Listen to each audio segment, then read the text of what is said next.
Good morning dear aspirants, welcome to do or die channel. పోటీ పరీక్షలకు సన్నద్ధమవుతున్నటువంటి అభ్యర్థులందరికీ స్వాగతం. పోటీ పరీక్షల్లో విజయం సాధించాలంటే జనరల్ స్టడీస్ అనేది అత్యంత కీలకమైనటువంటి పేపర్. ఈ పేపర్ కి సంబంధించి అనేక అంశాలు ఉండడం జరుగుతుంది. అయితే ఈ జనరల్ స్టడీస్ ఏ పుస్తకాలు రెఫర్ చేయాలి, ఎన్ని రకాల పుస్తకాలు రెఫర్ చేయాలి అనే ఆందోళన సాధారణంగా సగటు పోటీ పరీక్షలకు సన్నద్ధమవుతున్నటువంటి అభ్యర్థికి ఉంటుంది.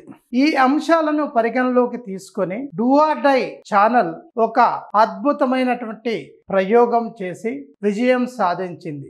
అదే విజయ శిఖరం.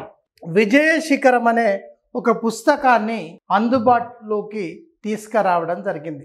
ఈ విజయ శిఖరంలో ఏ అంశాలు క్రోడీకరించడం జరిగింది, ఇది పోటీ పరీక్షలకు ఎంతవరకు ఉపయోగపడుతుంది అనే అంశాలు మనం చర్చిద్దాం. పోటీ పరీక్షల్లో ప్రధానంగా ఒక 5-6 కోర్ ఏరియాస్ మనం చదవాల్సి ఉంటుంది. అందులో ఎకానమీ అనేది కూడా ఒక అత్యంత కీలకమైనటువంటి విభాగం. ఈ విజయ శిఖరంలో ఎకానమీ ఏ అంశాలు ఇవ్వడం జరిగింది, అది ఎంతవరకు ఉపయోగపడుతుంది. కొందరు అభ్యర్థులు రకరకాల ప్రశ్నలు సంధించడం జరుగుతుంది. ఈ పుస్తకములో డెప్త్ లేదని, లోతైన అంశాలు ఇవ్వలేదని రకరకాల ప్రశ్నలు వేస్తున్నారు. మరి దానికి సంబంధించి కూడా మనం చర్చిద్దాం. నిజంగా ఇది జనరల్ స్టడీస్. అభ్యర్థులు గమనించాల్సింది ఏంటంటే సాధారణ అంశాలు, బేసిక్ లెవెల్ ఇష్యూస్ తీసుకొని పొందుపరచడం జరిగింది.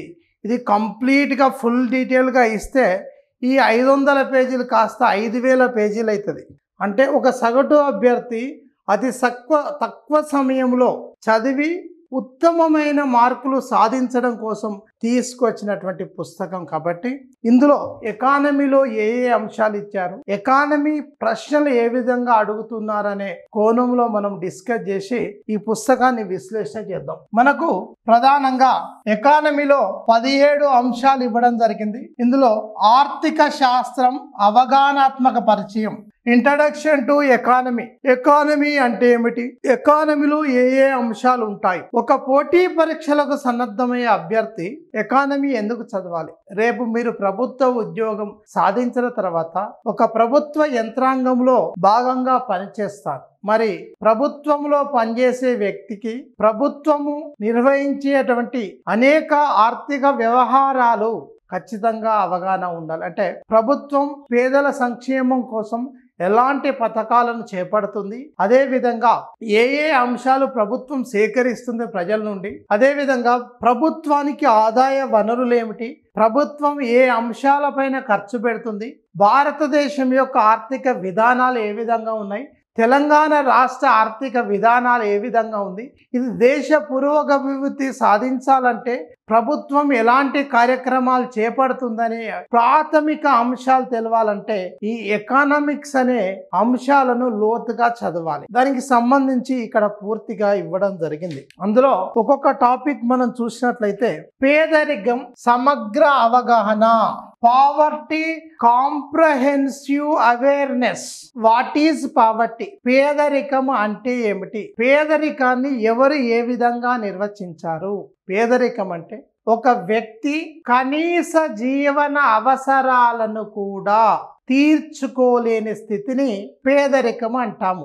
సాధారణమైనటువంటి డెఫినేషన్ అది. ఈ డెఫినేషన్లు మారుతున్నాయి. ప్రస్తుత కాలంలో రకరకాలుగా పేదరికాన్ని నిర్వహిస్తున్నాం. కనీస అవసరాలు అంటే కూడు తినడానికి భోజనం, గూడు ఉండడానికి ఇల్లు, గుడ్డ కట్టుకోవడానికి దుస్తువులు అంటే బట్టలు కనీసం ధరించలేని స్థితిని పేదవాడుగా ఒకప్పుడు నిర్వచించారు.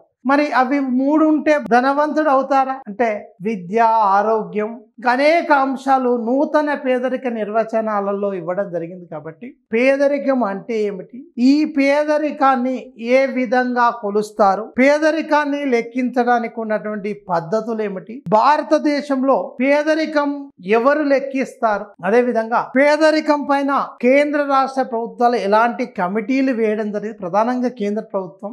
ఆ కమిటీల యొక్క సారం ఏమిటి, ఆ కమిటీలు ఇచ్చినటువంటి రిపోర్ట్ ను కేంద్ర ప్రభుత్వం ఏ విధంగా అమలు చేస్తుంది, ఈ పేదరికాన్ని తగ్గించడం కోసం కేంద్ర ప్రభుత్వం లేదా రాష్ట్ర ప్రభుత్వం ఎలాంటి సంక్షేమ కార్యక్రమాలు చేపడుతున్నాయి, విధానపరమైనటువంటి నిర్ణయాలు తీసుకుంది, దేశంలోని ఏ ఏ రకాల పేదరికాలు ప్రస్తుతం కొనసాగుతున్నాయి అనే అంశాలు చాలా క్లియర్ గా ఇవ్వడం జరిగింది.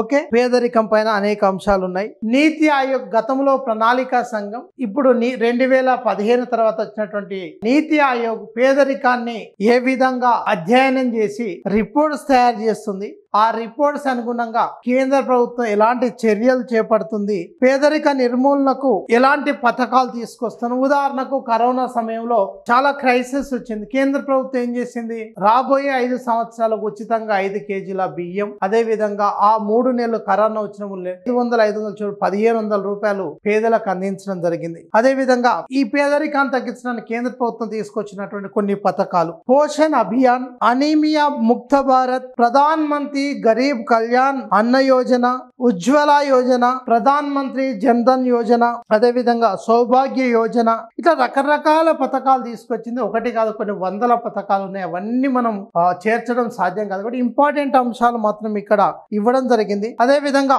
UNDP అండ్ ఆక్స్ఫర్డ్ ప్రకారం 2023 పేదరిక అంచనాలు ఎంతమంది ఉన్నారు, అదే విధంగా పేదరికాన్ని తగ్గించడానికి ఇతర పథకాలు, మనకు అత్యంత ఇంపార్టెంట్ పథకం MGNREGA, మహాత్మా గాంధీ గ్రామీణ జాతీయ ఉపాధి హామీ పథకం అనేది చాలా ఇంపార్టెంట్. అదే విధంగా దీన్ దయాళ్ అంత్యోదయ అన్న యోజన, ఇట్లా రకరకాల పథకాలు ఇవ్వడం జరిగింది. ఇందులో చాలా డీటెయిల్ గా ఇవ్వడం జరిగింది పేదరికానికి సంబంధించి. ఇది చదివితే సరిపోతుందా అనే ప్రశ్న కూడా చాలా మంది అడుగుతున్నారు. ఒకటి గుర్తుపెట్టుకోండి, పోటీ పరీక్షలకు ప్రిపేర్ అయ్యేటప్పుడు ప్రామాణికంగా ఇది సరిపోతుంది అని ఎవ్వరు చెప్పలేరు. ఎందుకంటే ఎగ్జామినర్ ఏ కోణంలోనైనా ప్రశ్న అడగొచ్చు, కానీ ప్రాథమిక అంశాలు అవగాహన ఉంటే మనకు కొన్ని ప్రశ్నలకు సమాధానం తెలియనప్పటికీ కూడా ఎలిమినేషన్ మెథడ్ ద్వారా ఒక స్పష్టమైన అవగాహనకు వచ్చి చాలా ప్రశ్నలకు సమాధానాలు చేయవచ్చు. అన్ని ప్రశ్నలు ఎప్పుడూ సాధ్యం కాదు. ఇది చాలా విస్తృత పరిధి ఉన్నటువంటి పేపర్, కాబట్టి ఇది చదివితేనే సరిపోతుంది అని కాదు. This is one of the best book అని మాత్రం నేను చెప్పగలను, అలా ఎలాంటి సందేహం లేదు. నెక్స్ట్, నిరుద్యోగము. నిరుద్యోగము అంటే ఏమిటి? అన్ఎంప్లాయ్మెంట్.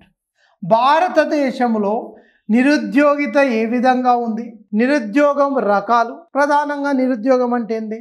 ఆర్థిక వ్యవస్థలో లభ్యమవుతున్నటువంటి వేతనం వద్ద పని చేయడానికి సిద్ధంగా ఉన్నప్పటికీ పని లభించని స్థితిని నిరుద్యోగం అంటారు. I am capable to do the work but there is no opportunity to do certain work, then it will be treated as unemployment. నిరుద్యోగిత రకాలు: అల్ప ఉద్యోగిత అంటే అండర్ ఎంప్లాయ్మెంట్ అండ్ ప్రచ్ఛన్న నిరుద్యోగిత, కాలిక లేదా ఋతు సంబంధ నిరుద్యోగిత, చక్రీయ నిరుద్యోగిత, అదే విధంగా ఇంకా అనేక అంశాలు. అదే విధంగా భారతదేశం అనేది ఒక అభివృద్ధి చెందుతున్న దేశం. అభివృద్ధి చెందుతున్న దేశాల్లో ఎలాంటి నిరుద్యోగం ఉంటుంది, అభివృద్ధి చెందిన దేశాల్లో ఏ విధంగా నిరుద్యోగం ఉంటుంది, ఇట్లా రకరకాల నిరుద్యోగాన్ని కూడా రకరకాలుగా వర్గీకరిస్తాం. పట్టణ నిరుద్యోగం అని, గ్రామీణ నిరుద్యోగం అని, స్త్రీ నిరుద్యోగిత అనేది, పురుష నిరుద్యోగిత అనేది, ఇట్లా రకరకాల సెక్టార్ వైజ్ నిరుద్యోగితను కూడా డిస్కస్ చేస్తాం.